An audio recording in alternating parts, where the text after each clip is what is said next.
मंगलवार को अग्रसेन अकादमी संस्था की ओर से पुराना बालिका भवन में प्रेस कॉन्फ्रेंस का आयोजन किया गया। पत्रकारों से वार्ता के दौरान मारवाड़ी सम्मेलन के अध्यक्ष राजकुमार अग्रवाल ने बताया कि पहले धनबाद के बच्चों को उच्च शिक्षा के लिए धनबाद से बाहर दूसरे राज्यों जैसे राजस्थान, बेंगलोर, अहमदाबाद आदि बड़े शहरों में जाना पड़ता था, लेकिन अग्रसेन अकेडमी के द्वारा यह व्यवस्था की गई है। हम लोग इस बात को देते भी कि साल में नया अचीवमेंट क्या हुआ, क्या अच्छा हुआ, क्या बुरा हुआ।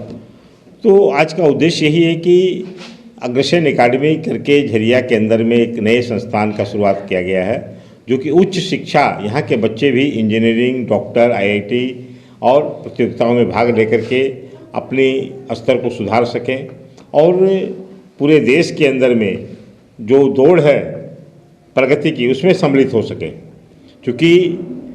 मारवाड़ी सम्मेलन समय समय पर जब समाज को आवश्यकता हुई, उन्होंने संस्थाओं का निर्माण किया। 1957 में जब यहाँ अस्पताल नहीं थे, लोग परेशान थे, उस समय हम लोगों ने यहाँ पर मातृ सदन अस्पताल का निर्माण किया। फिर आवश्यकता पड़ी कि स्कूलों की आवश्यकता होनी चाहिए, तो स्कूल का निर्माण किया। फिर लगा कॉलेज होना चाहिए, तो महिला महाविद्यालय का निर्माण किया। आज उच्च शिक्षा समय की आवश्यकता हो गई है, ज़रूरत हो गई है। हर बच्चे चाहते हैं कि हम उच्च शिक्षा प्राप्त करें, हम डॉक्टर बने, हम इंजीनियर बने, हम सीए बने। तो उसको मद्देनजर रखते हुए, क्योंकि बहुत से बच्चे पैसे के अभाव में बाहर नहीं जा पाते हैं या कई और कारण होते हैं, और कोई जाते भी हैं तो कई दुश्वारियों का शिकार हो जाते हैं, डिप्रेशन में चले जाते हैं, और जिसके चलते आत्महत्याओं का दौर काफ़ी, अभी भी आपने देखा होगा कोटा के अंदर में कम से कम 70-75 से ऊपर लोगों ने आत्महत्या की, और पूना के अंदर में भी। तो उनसे भी बचे, परिवार के बीच रह करके और उन ऊंचाइयों को यहाँ के बच्चे छू सके, उसके उद्देश्य से अग्रसेन अकादमी का प्रारंभ किया गया है। और बच्चों को भी यहाँ करके जो बच्चे आ रहे हैं अच्छा लग रहा है, चूँकि अभी तो नया नया आरंभ है, मगर लोगों के अंदर जो उत्साह है, जिससे कि ये लगता है कि आने वाले समय में झरिया का ये संस्थान आने वाले समय में जैसे और संस्थाएँ हैं उसी तरह से एक अलग अपने उच्च स्थान को प्राप्त करेगा। हम लोगों ने इसमें भी व्यवस्थाएं की है कि एक न्यूनतम शुल्क रखा है, ये बंद करिए, न्यूनतम हम लोगों ने, कि जिससे कि इसकी खर्चे भी निकल सकें, और कुछ हम लोग स्कॉलरशिप भी उसके अंदर में दे करके उन खर्चों को भरपाई करने का काम भी हम लोग अपने स्तर से कर रहे हैं,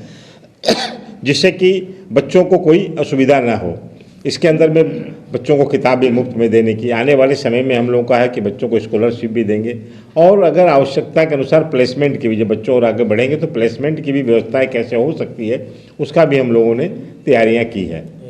तो चूँकि आरंभ है और ये एक नए वर्ष, आने वाले वर्ष के लिए एक नया अचीवमेंट है झरिया के लिए, इसलिए हम लोगों को झरिया ही नहीं, पूरे धनबाद कोयलांचल के लिए, क्योंकि इतनी अच्छी व्यवस्थाएं आप देख रहे होंगे, सारे क्लासों को रिमॉडलिंग करके आज की आधुनिकता की पढ़ाई के अनुसार से सारे बोर्डों को लगाया गया है कि एक बोर्ड का कीमत 4 लाख 5 लाख है, जितने रूम हर समय लगे हैं। और अभी तक कितने बच्चे जुड़ चुके हैं? हाँ, अभी तक क्या चीज? अभी तक कितने बच्चे अभी और कितने बच्चों ने अभी यहाँ पर नामांकन लिया है? अभी जैसे कि हम लोग 22 बच्चों को तो वैसे पढ़ा रहे हैं, सेशन चालू होगा। तो अभी हम लोग चूँकि आरंभ चल रहा है, इसलिए बहुत ज़्यादा हम लोग उसके अंदर में ये नहीं जा रहे हैं। जो भी बच्चे आ रहे हैं उनको मोटिवेटेड करके और उनको मतलब माने शिक्षा के प्रति जागरूकता और उनकी लगन देख करके लग रहा है कि आने वाले समय के अंदर में काफ़ी अच्छा, लोगों को बहुत सी जानकारियों का अभाव भी है लोगों को, जिसके कारण से लोग नहीं समझ पा रहे, मगर अब धीरे धीरे लोग जान भी रहे हैं कि इस एक अच्छी संस्थान झरिया के अंदर में खुली है, जो कि लोगों के लिए आने वाले समय में एक मील का पत्थर साबित होगा। क्योंकि यहाँ पर सब लोगों का भविष्य भी जुड़ा है, और बच्चों का भविष्य भी है, और झरिया का भविष्य भी इससे जुड़ा हुआ है।